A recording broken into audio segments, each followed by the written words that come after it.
This is the headquarters of Phosgenic Ripper Productions, which I call Chateau Graylands.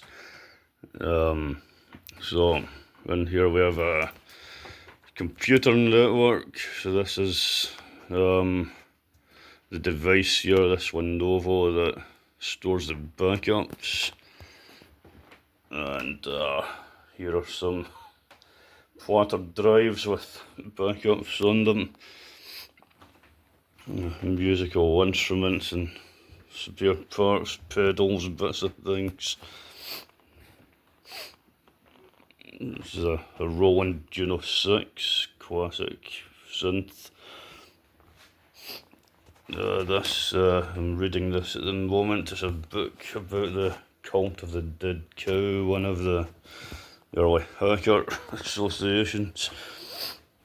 And this book here, by Phil Corness, it was sprite programming in the Commodore 64. However, it gives you all these brilliant little diagrams here, which you can easily make into art. So this is the Fear is a Prison Laughing Skull, which I now use in a lot of the Fears of Prison artwork. If I just get up, yeah.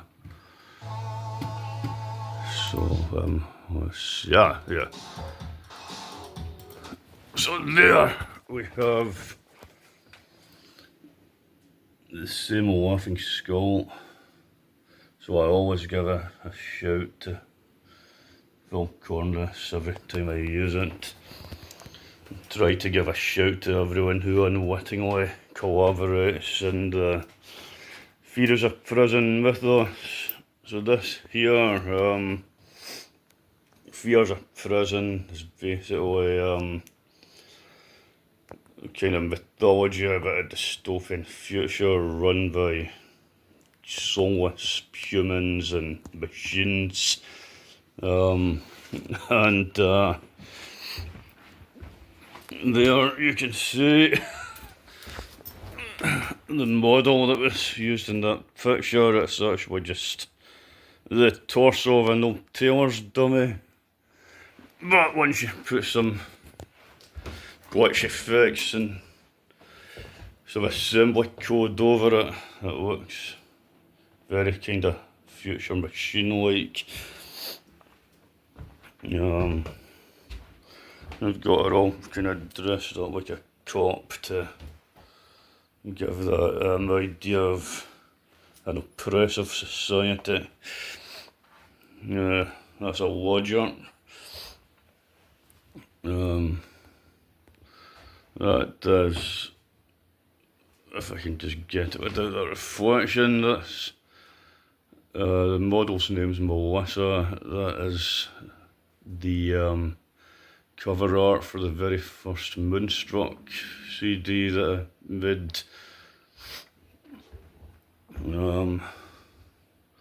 The wall hangings come from a shop in South Wales where there's a woman down there, can't remember her name offhand, but she sells all kinds of cool stuff.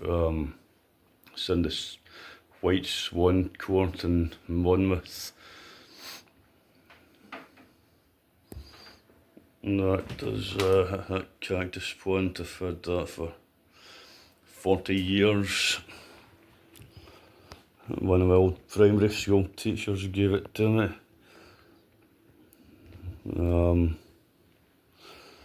These Oasis .7 speakers, I've been using them for 20 years. Really love the sound of them. And that's a hookah that my brother's girlfriend from Saudi Arabia, her mother sent it to me as a present.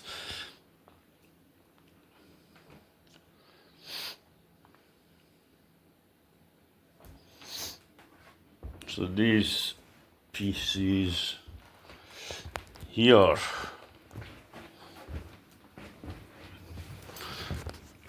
This one is basically an information repository for backups. I've got about 20 terabytes of data here, so you're just not handling that amount of data with an ordinary single PC. So I've got 7 PCs that are networked. So this one's kind of the central with the network drive there. I can also transfer files around. So this one's running Windows. However, Windows does still let you use a number of kind of open source apps like Winpinator, which is a Windows version of Warpinator. So I can also use this to transfer files around the network.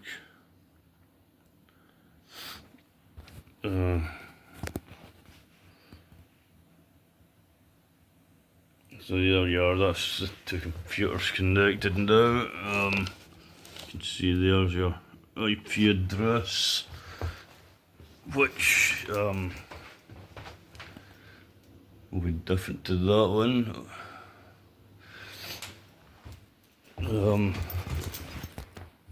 If I run, so I've got a wee IP scanner here, and that will almost certainly detect all the devices in the network that are currently switched on at the moment.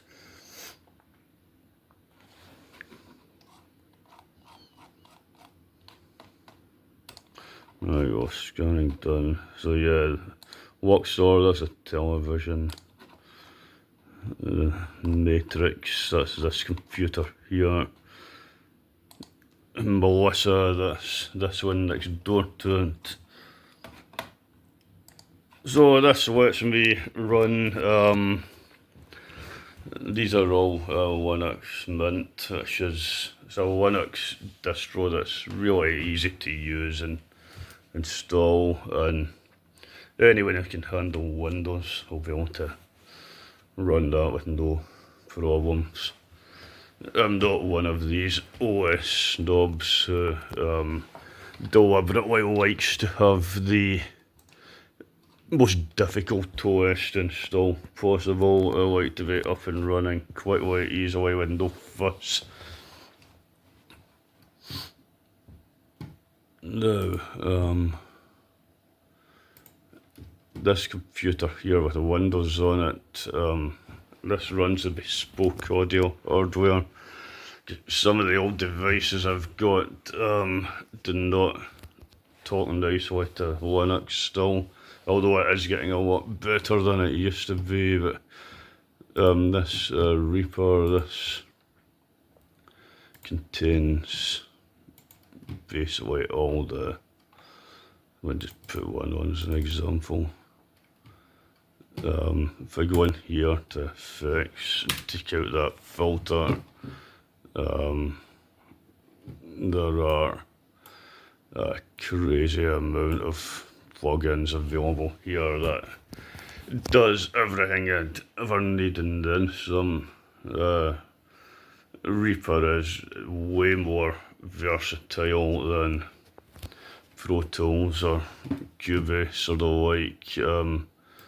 Reaper is the kind of nerd's audio workstation.